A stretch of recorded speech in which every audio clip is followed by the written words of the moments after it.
Good morning, my fellow Nigerians. My name is Desmond Joyce Nato, and I teach politics and how government works.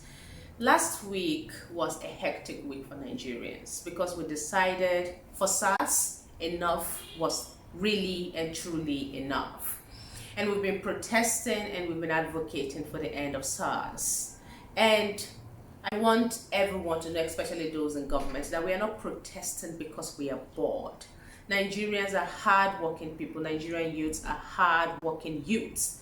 So we are protesting because we've really decided enough is truly enough. It is not because we are bored and we have nothing to do. And 2 days ago, there was an abnormality that happened in this country, and that anomaly was pro-SARS protesters. These so-called pro-SARS protesters made their points. Funny points, but since we are all Nigerians and all our opinions are valid, I won't necessarily use the word funny. But some of them said that it was Yahoo boys that were sponsoring the protest, of which there is a no argument to begin with. But the interesting argument I read from a commentator was that when the body is sick, do you kill the body or do you treat the body? The thing is, and the problem with that argument is, SARS is not the body. The body is the police. SARS is like a rotten tooth in the body, and we are asking it should be removed. We do not want to kill the body. That's why we are not asking for end the police. We are asking and we are demanding that the police should be reformed. And part of that reform is ending SARS, the Special Anti-Robbery Squad, which has become a menace to the Nigerian youths. Part of reforming the police is ending this unit that, as it stands right now, is doing more harm than good for the reason why they were created. They were not created to harass Nigerian youths. They were not created to be dragging Nigerian youths to the ATMs. And most importantly, they were not created to be killing Nigerian youths. Special Anti-Robbery Squad has nothing to do with profiling young people with dreadlocks or looking for Yahoo boys because you see a young man, a hard-working young man in a car, you think he's a Yahoo boy. This has nothing to do with why SARS was created. Their atrocities have outdone whatever good I believe they have done. At this point, they have become a liability to the Nigerian state.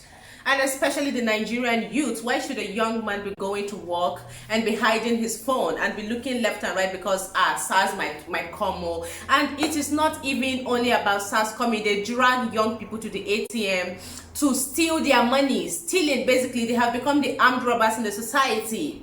It is terrible. We don't want SARS anymore. We don't want any decoy. We don't want the Inspector General of Police coming up with a speech to calm young people down. And then redeploying this same bad eggs to other units of the police to corrupt other parts of the police. We don't want it. We want these people out of the system.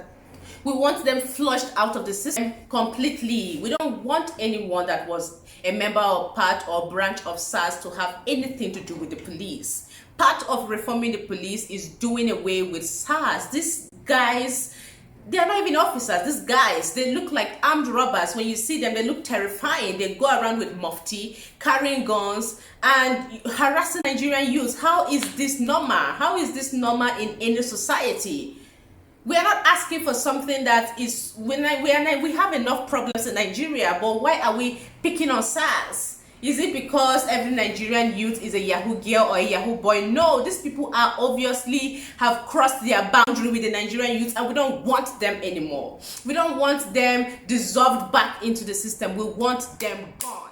And if there was any sympathy left in anyone for SARS or against the reform of the police, why they were protesting in Ogbomoso, they showed their true colors by killing an innocent, young, peaceful protester by the name of Jimo Ishak. They spread their tentacles of sorrows into that family.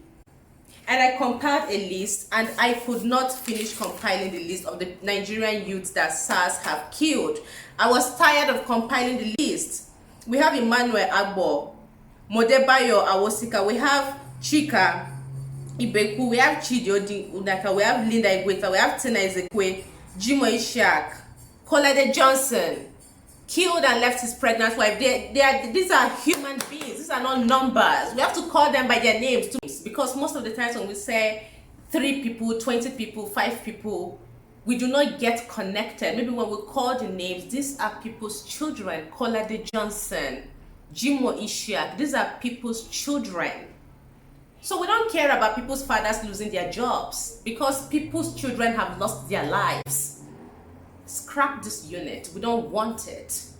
So it's obvious that I may be sounding upset today. I don't normally sound like this in my other videos, but this is the mood of the youth. Every youth in Nigeria, majority of the youth in Nigerians, we don't want SARS anymore.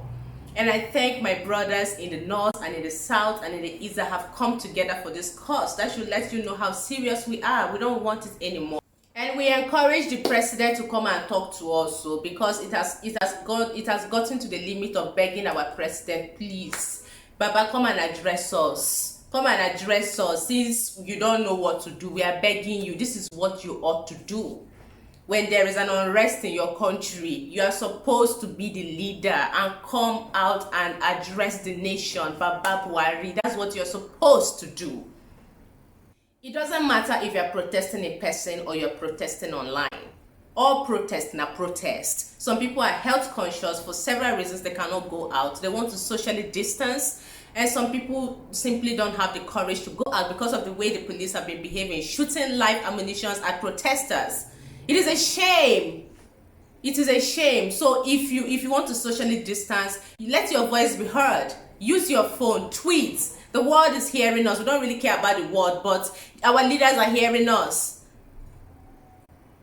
Listen to me, Nigerian youth. We are more than just a color in the Nigerian fabric. We are the thread that holds this nation together. And it is high time our leaders knew that. So thank you and do not relent.